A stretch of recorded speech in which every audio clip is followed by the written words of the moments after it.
Hi guys, a little while ago I wrote a blog called Remote Work Has Always Been a Thing.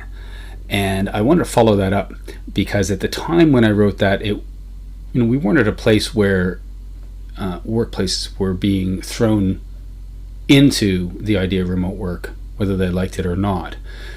And so for everyone who's in this situation where they have never needed to deal with remote staff, remote workflow, that level of separate accountability, building team culture, and so on. I wanted to touch base on a couple of things from our point of view because we are involved with remote systems so much, and we are ourselves a very digitally flexible business.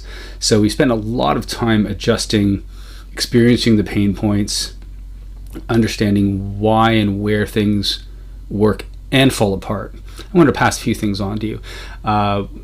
There is a blog that you can read a little bit more in its entirety in our blog section called itrustedmedia.com/blog, and it's called Remote Work. It's always been a thing. So a couple of things. If you're thinking of your team as being essentially absent, disconnected, want to touch on the fact that this is fundamentally a cultural change. It's not a system change. In my opinion, there's a bit of a mistake that businesses tend to look at this to say, well, what does it mean if person X works at home? And then they look and they say, well, they're going to get their email this way, their phone's going to work this way, their access to systems is going to be this way. And it's all true technically, but from an accountability point of view, from a communication point of view, from a project management point of view, all the aspects to getting things done, it's much more about the person than it is the systems. The systems are just the tools. So the first thing is that this is not an abdication of accountability. There is always an expectation that your team is going to be as connected to you and as accountable to you as they've always been. There is no abdication. You are in charge, and they are answering to you as much as they ever have been. Your staff should not be invisible. This is both a cultural thing and a systems thing. The systems give your team the tools with which to remain connected to you and to everyone else in your team, and to all of your tasks and your processes in your workflow. And if anything, if you feel that people are feeling it invisible, then there's actually either a cultural problem with how they understand how to use your systems, or there's a system problem, where you have not given them the tools with which to engage in being visible to your team all the time. This is not about downtime. I think it's about a bit without saying, but anyone who's treating the idea of remote work as some form of pseudo vacation, I would argue that's more of an employee thing than a cultural thing, but I think it goes without saying that this is not about downtime.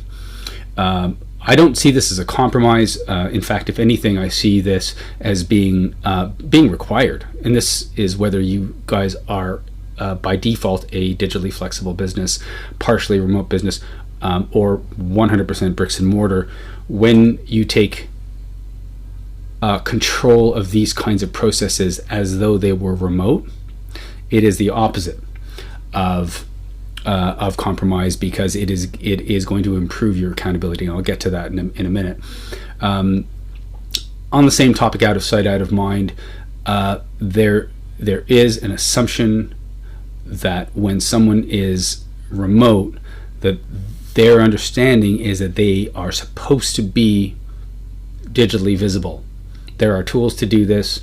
I'm going to cover the details and the tools in another video, but fundamentally this is about constantly being visible, and that uses your systems. On the flip side, this is not for every workplace task. This probably goes without saying, but there are some tasks that simply require either tools, facilities, processes that need to be in a business. So in this kind of case, in the pandemic, that is going to be difficult. There's no question about it. So be aware that this is not saying everyone should work remotely. That's not what this is about. This is about evaluating what can happen remotely and how that can help you now during the pandemic and moving forward. For lazy staff, if you've got lazy staff, if they're already lazy, this is not going to change anything. If they were lazy before, they're going to continue being lazy now. This is not a systems discussion. This is not a remote work philosophical discussion. Lazy is lazy. If that's the way you feel, that's an employment discussion. I'm going to leave you to that. Also, on the flip side, a tactic to get your staff working 24/7. It's tempting, and sometimes it can feel to some staff that you are trying to get into their lives 24/7, and the answer is no. This is not a tactic for that. Even if you can do that, I would argue that you shouldn't try. At the end of the day, your agreement for your staff's availability, for their engagement, when they look in on things, when they are logged into things, this is all part of your normal agreement. And culturally, I keep saying that word, it comes down to what is the understanding about what happens, for example, 9 to 5. If that's your standard work day, what happens after 9 to 5? What happens in emergencies? These are all people and culture questions and employee engagement questions. They're not system questions.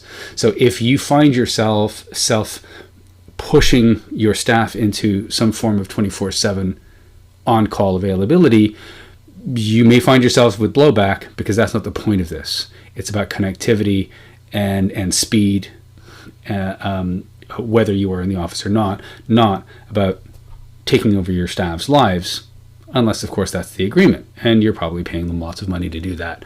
That's it for now. My offer at this time to have a deeper a free remote work consultation calls. If you are interested in any of the things I'm talking about, I am offering that at the time for 15-minute calls. Do let me know. ItchisonMedia.com, or reach out on social media. Be happy to set up a call. Thanks. That's it for now. Stay safe.